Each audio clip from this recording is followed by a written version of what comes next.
Nolan Wells' bombshell report tonight. Does it reveal new witnesses? And because of the new timeline report, is there a timeline shift in what happened the afternoon and evening? Nolan Wells seemingly disappears. His body found washed up at Horn Island. Only has the timeline been analyzed by the Cajun Navy, the U.S. Cajun Navy, based on all sorts of statistical data.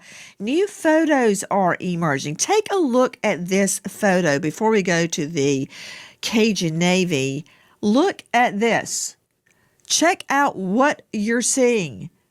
Look at all the boats surrounding where Nolan was. Leave up the photo out to Caitlin Becker, senior national correspondent, New York Post, star of New York Postcast, their new podcast.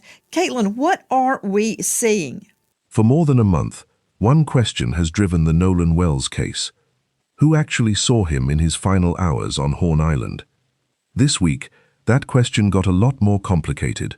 A 22-page report surfaced, not from investigators, but crowdsourced from ordinary people who were out on the water that day. Boats tied together in a loose cluster, strangers standing chest-deep just off the beach, timestamps that fall right in the middle of the hours nobody has been able to account for. It's the closest thing to a witness list this case has ever had. And it still can't answer the one question that matters. Where was Nolan when those cameras were rolling? Tonight, we're going through exactly what this report proves, what it doesn't, and why the 3 hours between his boat leaving without him and the last person who looked for him and couldn't find him are still wide open. We'll show you the photos investigators are now working through, the statements that already contradict each other, and one claim state officials had to publicly shut down this week because it wasn't real. If you've followed this case with us before, welcome back. Hit subscribe if you haven't already, because we'll be tracking every development as it happens. If this is your first time here, stick around, because the next stretch of this video is going to catch you up on everything that matters. Before we get into the report, it's worth remembering why any of this matters this much to so many people. Nolan Xavier Wells was 18 years old, a wide receiver at Southwest Mississippi Community College, the kind of kid teammates describe as impossible not to like. His coaches and teammates have described him as a steady, hard-working presence in the receiver room, someone who showed up early, stayed late, and treated first-year teammates the same way he treated returning starters. Southwest Mississippi Community College is a small program, the kind where a locker room functions more like an extended family than a workplace. Nolan's death didn't just hit his parents and his closest friends, it hit an entire campus, a coaching staff, and a hometown of Ocean Springs that had watched him grow up. Friends who knew him for years use almost the same words to describe him: loyal, funny, the guy who always came back. Not usually, not mostly. Always. That detail matters more than it might sound like at first. Javon Williams, who friends and family describe as one of Nolan's closest friends since childhood, has said publicly that he'd never known Nolan to separate from a group and not return with them. If he rode somewhere with you, Williams says, he rode home with you too. It's a small thing on its own, but in a case built almost entirely on timelines and who was where, that kind of character testimony becomes evidence in its own right. Not proof of anything, but context that shapes how investigators and the public read everything else. On July 4th, Nolan didn't set out expecting any of this. He set out the way thousands of families along the Mississippi Gulf Coast do every Independence Day. A boat, a group of friends, a trip out to Horn Island, a barrier island accessible only by water, with no cell service, no shelters, nothing but sand, sun, and a long day out. It's the kind of trip Nolan and his friends had likely made before. Ordinary, unremarkable, the kind of day nobody photographs because they think they'll need it later. Somewhere in the middle of that ordinary day, something happened that nobody has been able to fully explain since. Nolan didn't come home that night. His family reported him missing. 2 days later, On July 6th, his body was found in the water just off Horn Island. Everything since then, every report, every press conference, every theory posted online, has been an attempt to answer one question his family has asked from day one. What happened to their son in the hours nobody can account for? Here's where things stood before this week. Nolan traveled to Horn Island on a boat called the Triton, part of a small flotilla of friends' boats that anchored together off the island that afternoon. At some point, the Triton developed a problem with its bilge pump and began taking on water. According to GPS data recovered from the vessel, it left the island at 4:31 p.m., made a detour to Fort Bayou, reportedly for repairs, arriving there at 5:52 p.m. and docking at 6:06 p.m. Nolan was not on it. Friends aboard that boat have said, publicly and repeatedly, that they tried to get him to come with them, that he was asked more than once, and that he chose to stay behind. One friend has said Nolan wanted to stay with a young woman he'd met that day. That account has not gone unchallenged. We'll get into exactly who disputes it and why later in this video. What isn't disputed is that Nolan was reported missing that night and that his body was recovered 2 days later. Since then, 2 separate autopsies have been conducted, one by the State Medical Examiner's Office, one independently, commissioned by Nolan's family and performed by forensic pathologist Dr. Roger Mitchell. Both have reached the same conclusion so far. Cause and manner of death remain undetermined. Local investigators have said, as of now, they do not suspect foul play. That is not the same as ruling it out. It means the evidence collected so far hasn't pointed them toward a crime, and it also means the case stays open until they can say more definitively, one way or the other. Mississippi law requires that deaths like this one, anything that isn't natural causes or a non-criminal car accident, be presented to a grand jury before any findings are released. That's not unique to this case.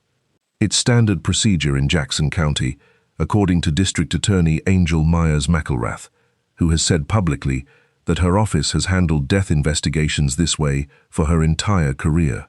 The state's official autopsy is complete. Its results are sealed and will stay that way until a grand jury reviews them. That's the foundation. Now here's what changed this week.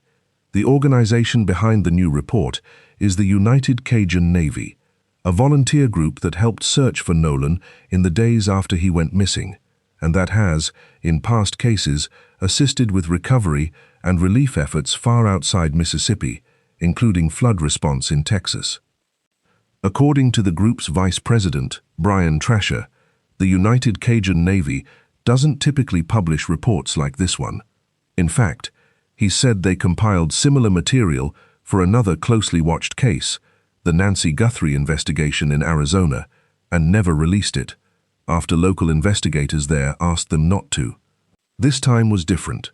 Trasher says law enforcement in Jackson County did not object, so the organization moved forward. Here's how it came together. The United Cajun Navy asked its followers, ordinary people, many of whom had no direct connection to the case, a simple question: did anyone have photos or video from Horn Island on July 4th? What came back was more than 20 pages of material, images, screenshots, GPS coordinates, and pulled social media statements, all organized into a single working document. It's worth pausing on how this report actually came together, because the method says something about where citizen investigation is heading in cases like this one. According to Trasher, the process started with the same coordinates search and rescue teams used when Nolan was first reported missing, initial data from the Coast Guard and State Marine Patrol. From there, volunteers cross-referenced submitted photos against satellite imagery of Horn Island, essentially trying to match the shoreline, the sandbar shapes, and fixed landmarks in each image to a specific location on the island. Software helped organize the resulting index of images into something resembling a timeline. Social media posts, the ones with visible timestamps or location tags, were layered in for additional context, even when the group couldn't verify them independently. It's not investigative work in the legal sense. Trasher has been careful to say that himself. But it's also not nothing. A privately run volunteer organization, using free tools and a large public following, effectively built a rough visual timeline connected to an active death investigation using nothing but crowdsourced smartphone photos. Whatever you think about that as a method, it's very likely we'll see more of it, in this case and others, as these investigations continue to play out, partly in public view, whether officials want them to or not. Trasher has been careful, in every interview about this report, to say what it isn't. It isn't an investigation. The United Cajun Navy has no subpoena power, no forensic lab, no legal authority to compel anyone to hand over anything. What they have is volume, a following large enough that when they ask the public for help, the public tends to answer. The report itself states this directly. It does not determine how Nolan Wells died, and it does not assign responsibility to anyone. So what does it do? It gives investigators, and now the public, the closest thing to a map of who was near Nolan Wells that afternoon, and just as importantly, a map of exactly where that picture still has holes in it. That map is where the real story of this report begins. Before we show you what's actually in the report, it's worth understanding how the United Cajun Navy organized it, because this is where a lot of the online debate over this document has gone wrong. Let's slow down for a second, because this next part matters. The report sorts everything it received into 3 categories, and the difference between them is enormous. The first is direct visual observation, something you can literally see in a photo or video without relying on anyone's label. A boat hull, a flag, the relative position of people in the water, a clock visible on someone's dashboard. This is the strongest tier of evidence in the report because it doesn't depend on anyone's memory or honesty. The camera either shows it or it doesn't. The second tier is source annotation, a label someone put on an image after the fact. Things like boat number 1 or boat X, written by whoever submitted the photo, useful for organizing the material and building a working theory, not, on its own, proof of anything. Anyone can mislabel a photo, intentionally or by mistake. The third tier is documentary statement, text pulled from messages or social media posts where someone describes what they remember seeing. This is the weakest tier, and the report says so itself. Memory is unreliable under the best circumstances. On a day involving alcohol, sun, and a crowded, chaotic stretch of beach, it's even less reliable. Here's why this matters to you, watching this months later. Almost everything that's gone viral about this case, the claims, the arguments, the finger-pointing, comes from that third, weakest tier. The photos are real, the boats are real, but most of what people are fighting about online is somebody's memory of a Tuesday afternoon in July, and memory is exactly the kind of evidence courts and careful investigators treat with the most caution. Keep that in mind. It's about to matter a lot. Now, the photo that's driven most of the conversation this week. It shows a cluster of boats, anchored together, tied loosely off Horn Island. Investigators and analysts who've reviewed it have identified 6 vessels total in the surrounding material, labeled, according to the report's own annotation system, boat number 1, boat X, boat number 2, sometimes referred to as Frontier Bay, boat number 3, a boat called Palm Beach, and the Triton, the boat Nolan arrived on. Of those 6, only Palm Beach and the Triton have been clearly tied to Nolan's group. The rest are still being identified. Around those boats, in the water, dozens of people, not standing in the shallows either. Brian Trasher, reviewing the images publicly, pointed out something specific. In several of the photos, people are in water up to their chests, in some cases close to their necks. That's significant for a reason that has nothing to do with who did what. Horn Island's underwater slope drops off sharply.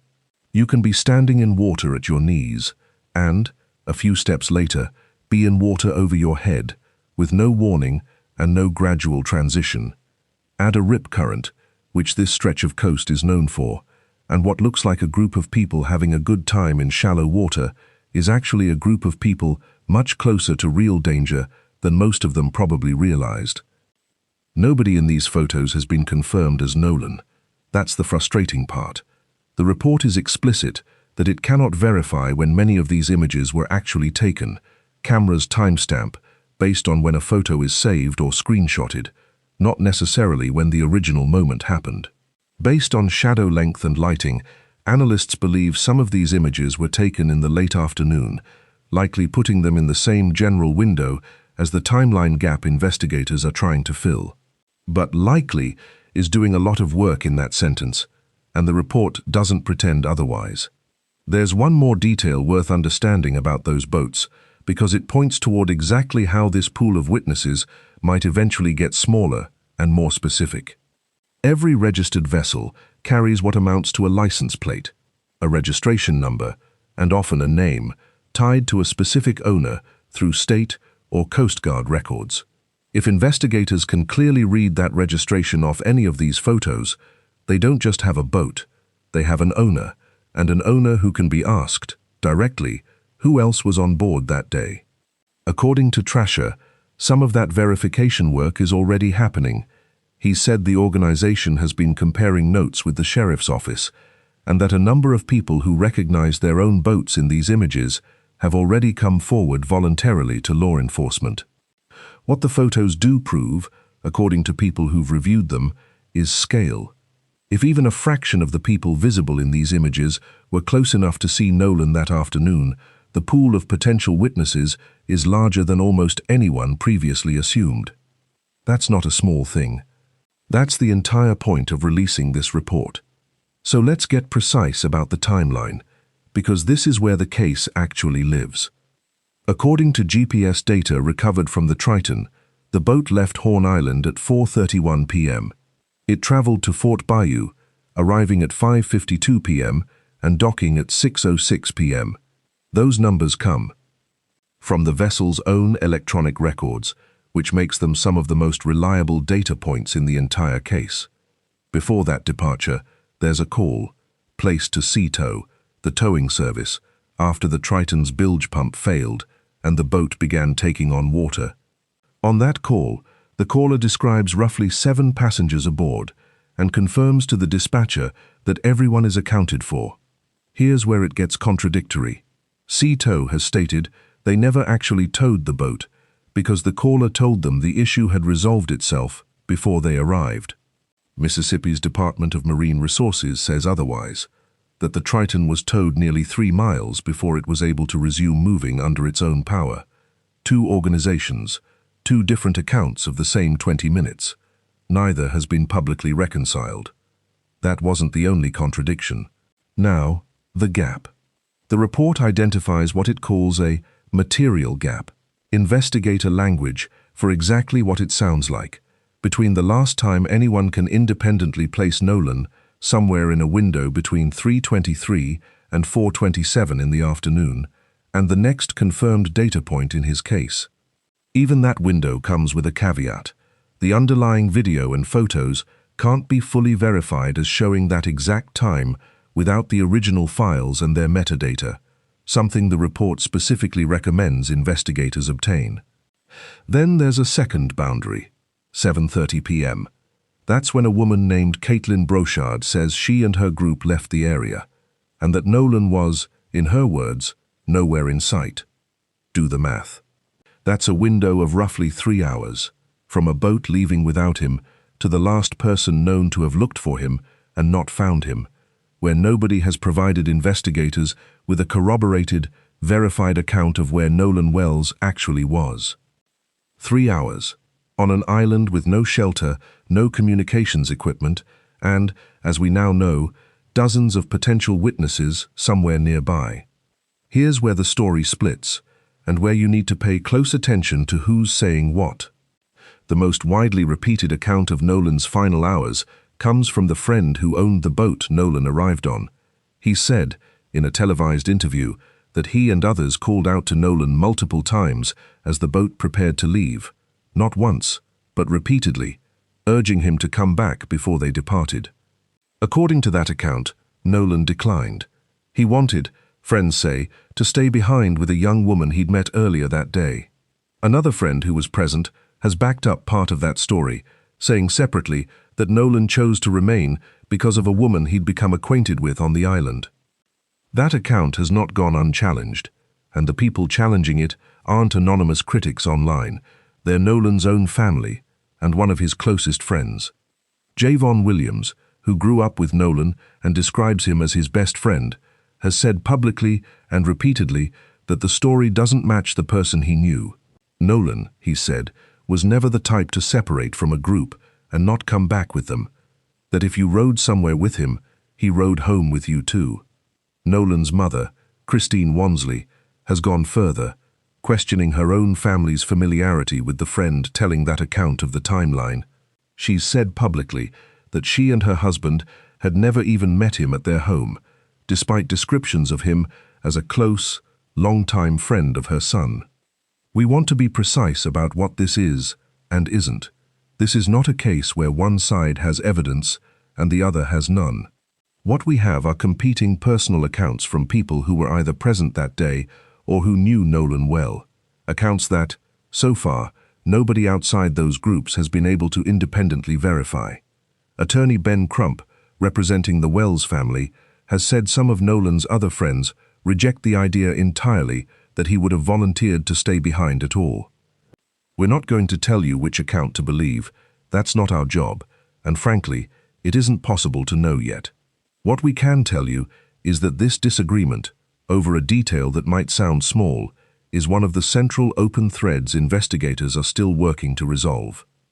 Now, back to the report itself, because buried in its appendix are 3 separate statements that, together, illustrate exactly why the United Cajun Navy was so careful about how it labeled its evidence. The first comes from a man named Matthew Lamp, who told the group he believed Nolan was part of a group involved in what he described as an almost fight, around 5 p.m. that afternoon. It's a specific, concerning claim, one that, if confirmed, would place Nolan in a very particular spot at a very particular time, right inside the gap investigators are trying to fill. Except it's directly disputed. A woman named Melissa Thomas responded to that claim, saying the person Lamp saw wasn't Nolan at all, that it was someone else entirely, on a different boat, in her own party.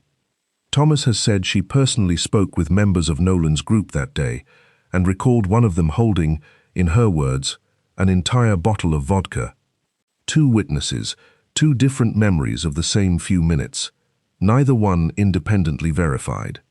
There's a separate video connected to this same moment, one that circulated widely online, showing an apparent confrontation on the beach, with raised voices and at least one person visibly upset. Treston Shepard, another friend who was on the island that day, has publicly stated that he was the person yelling in that video, not Nolan, and that Nolan doesn't appear in it at all. Investigators, including Jackson County's sheriff, have said the video remains part of the ongoing review. Attorney Ben Crump has pointed to a separate audio clip, one he says includes Nolan's voice asking for his phone back, as a piece of evidence still being examined. None of this has been resolved publicly. All of it is still, technically, open. We'll come back to that if and when it is. The third statement comes from Caitlin Brochard, whose photograph anchors much of this report. She says that around 7:30 p.m., as she and her group were leaving the area, Nolan was nowhere in sight. The report itself cautions that even this statement needs more context before it means much of anything. Where exactly Brochard's boat was positioned, how long she'd actually been present, how well she would have recognized Nolan if she'd seen him. A negative observation, someone not seeing a person, is inherently harder to verify than a positive one. 3 statements. 3 unresolved threads. This is what documentary statement, the report's weakest evidence tier, actually looks like up close. So what does the United Cajun Navy think should happen next? The report doesn't stop at laying out what it found. It ends with a specific list of what it says investigators still need.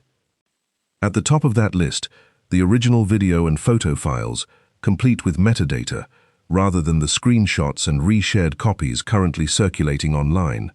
Metadata would show exactly when and where each image was actually captured, solving, in one step, most of the timing disputes that have consumed online discussion for weeks.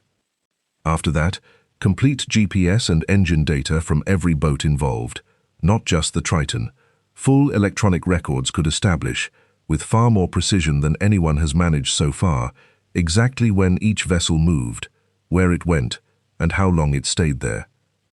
Then, a complete passenger roster, not just the friend group Nolan arrived with, but everyone who was verifiably on or near that cluster of boats that afternoon, the dozens of potential witnesses this report has done the most to identify.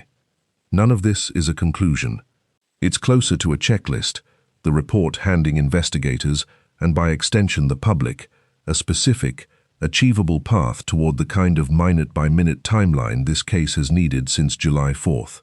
Whether Jackson County investigators follow that exact checklist is their call, not the United Cajun Navy's. But it's a reasonable one, and it's worth watching whether the next update in this case starts checking those boxes.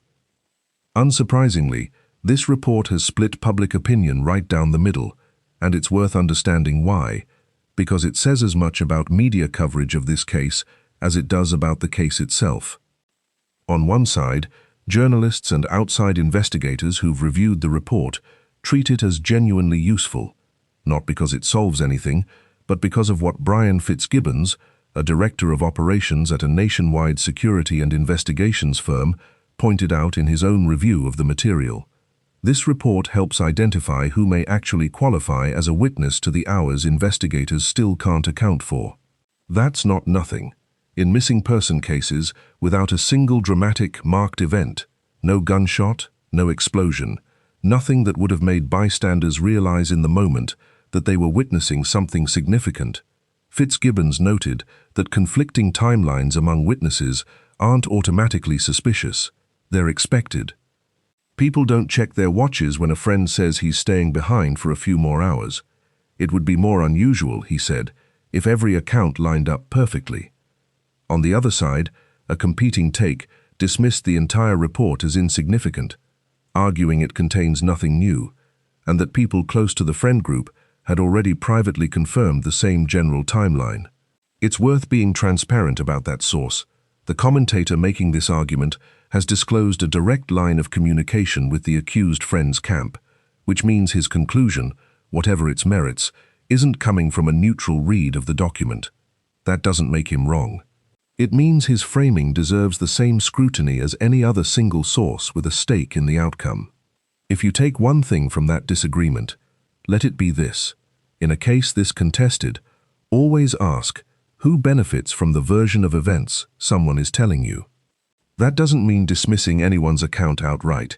It means weighing it with the same care the United Cajun Navy applied to its own evidence, separating what someone directly observed from what they're choosing to emphasize.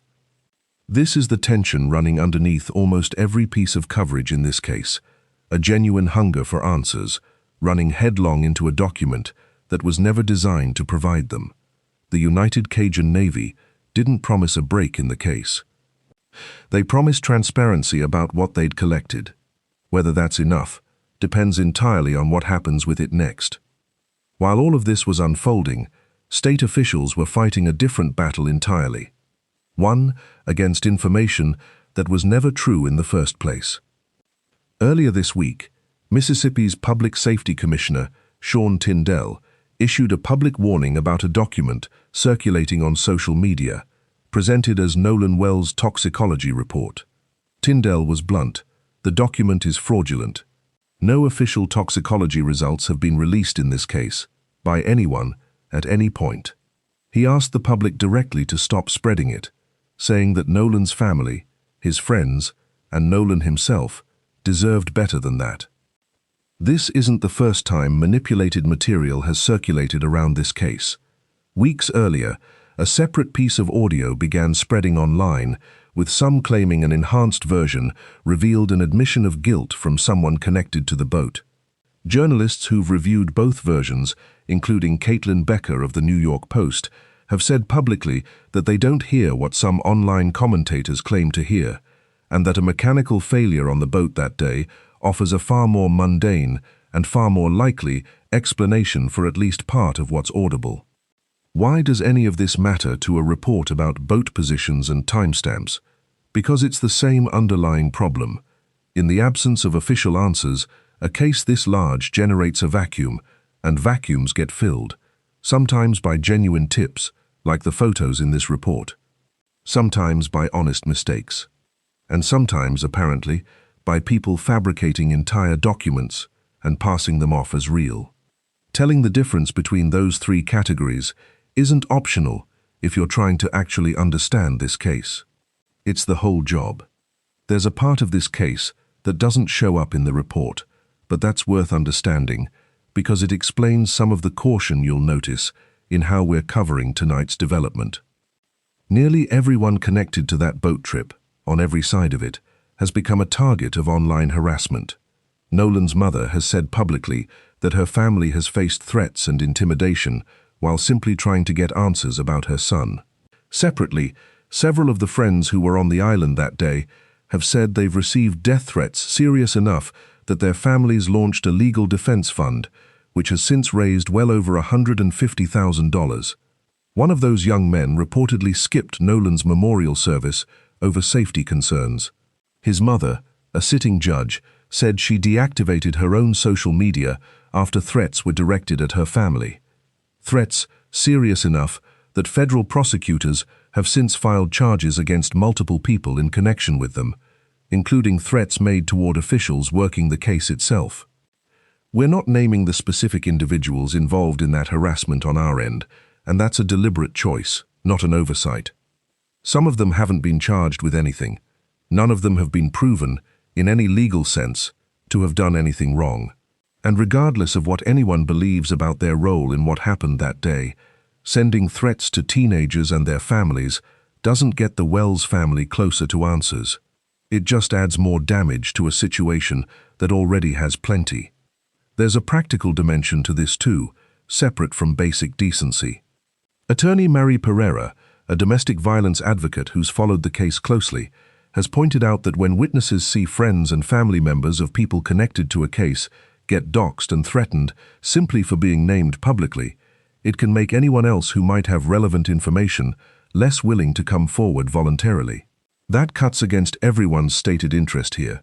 Investigators who need more witnesses, the Wells family who wants more answers, and honestly, anyone genuinely trying to figure out what happened on Horn Island that day.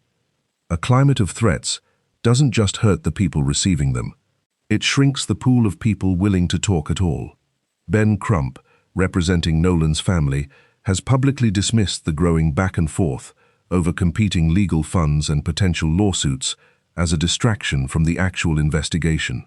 Whether or not you agree with that framing, it's hard to argue the point underneath it. None of this online conflict is what's going to determine what actually happened to Nolan Wells. Only the evidence will do that. So where does the actual investigation stand underneath all of this? The state's official autopsy is complete. Its findings are sealed and will remain that way until they're presented to a Jackson County grand jury, which will ultimately determine whether any charges are warranted.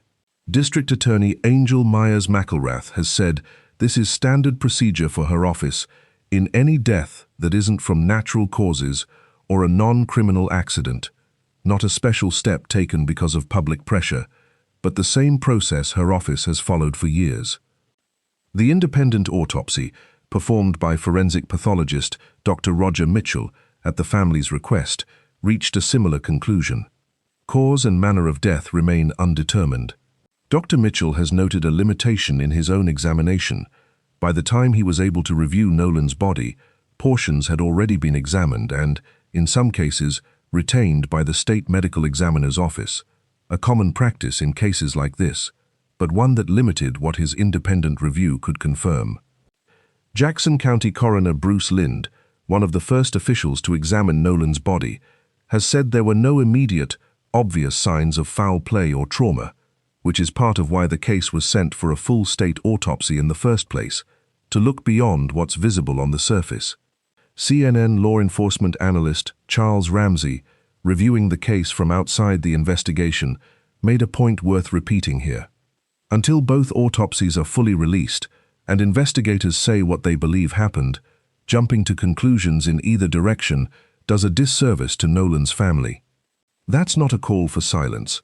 It's a call for the same standard we've tried to hold throughout tonight's video, separating what's confirmed from what's still just a theory, no matter how many people repeat it.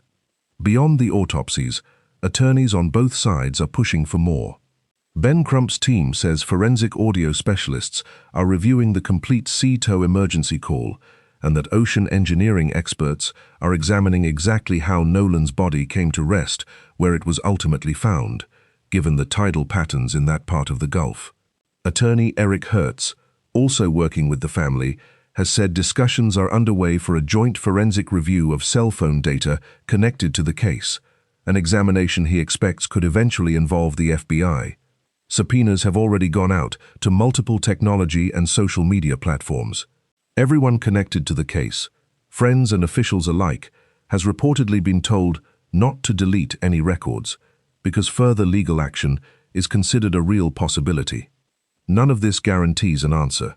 What it tells you is that, a month later, this case is still actively moving, just not always in ways the public can see yet. Through all of it, the reports, the disputes, the online battles over who said what, it's worth remembering what actually started this. Javon Williams was supposed to be on the same boat as Nolan that day. It filled up before he could get on, so he took a different one out to the island instead. The two of them crossed paths again briefly that afternoon. Williams has said that in that moment, Nolan told him he loved him. It was late afternoon, ordinary, the kind of thing friends say to each other without thinking twice about it. Williams didn't know, in that moment, that it would be the last time he saw his best friend. Hundreds of miles away, in New Orleans, a community that never met Nolan Wells gathered anyway. A second-line procession, organized in his honor, winding through the streets to remind his family, in the words of one organizer, that they weren't facing this alone. It's a strange thing about cases like this one. A private family's worst day becomes, somehow, a shared one, carried by people who never knew the person at the center of it, but who recognize something of their own fear in it anyway. Christine Wansley, Nolan's mother, has said as much herself, in her own words, more than once. She isn't asking for outrage. She isn't asking anyone to pick a side. She's asking for answers. That's it. That's all. It's easy, watching a case like this unfold in real time, to lose sight of that simplicity underneath all the noise. The reports, the panels, the arguments about boat registrations and water depth, and whose account of a Tuesday afternoon should be trusted. Underneath every one of those threads is a mother who still doesn't know what happened to her son, and a family that has now spent over a month fighting for basic information about his final hours, while also fielding threats for doing exactly that. Whatever this report does or doesn't prove, that's the part of this story that hasn't changed since July 6th, and it's the part worth holding on to as we head into where things stand tonight. So where does that leave us? Here's what's confirmed. Nolan Wells left for Horn Island on July 4th and didn't return with the friends he arrived with. GPS data confirms his boat left the island at 4:31 p.m. His body was recovered 2 days later. 2 separate autopsies have reached the same conclusion. Cause and manner of death remain undetermined, and investigators have said, as of now, they don't suspect foul play, while stressing that determination isn't final. The state's investigation is ongoing, headed toward a grand jury. And this week's report, whatever else it does or doesn't prove, has expanded the pool of people who may have information relevant to those missing hours. Here's what's still unknown. Where Nolan actually was between roughly 4:30 and 7:30 that evening. Whether the friend group's account of why he stayed behind is accurate, partially accurate, or something else entirely. What, if anything, the still-sealed state autopsy will show once a grand jury reviews it. And whether any of the video, audio, or photo evidence circulating around this case will hold up Once investigators can verify it with original files and metadata, the one thing almost every serious analysis of this case keeps coming back to. Investigators are still waiting on a few specific things: authenticated video and photo metadata, complete GPS and engine records from every boat involved, a full accounting of who was actually on the island that day, and the outcome of the forensic phone and audio review both legal teams say is underway. Until those pieces come together, everything else, the panels, the theories, the arguments online, is really just people doing their best with an incomplete picture. Nolan Wells was 18 years old. He had a season of football ahead of him, friends who say he never let anyone go home alone, and a family that is still, more than a month later, simply asking to understand what happened to him. That search isn't over. Neither is ours. When the next piece of this comes out, we'll be here to walk you through it, carefully, the same way we have from the beginning.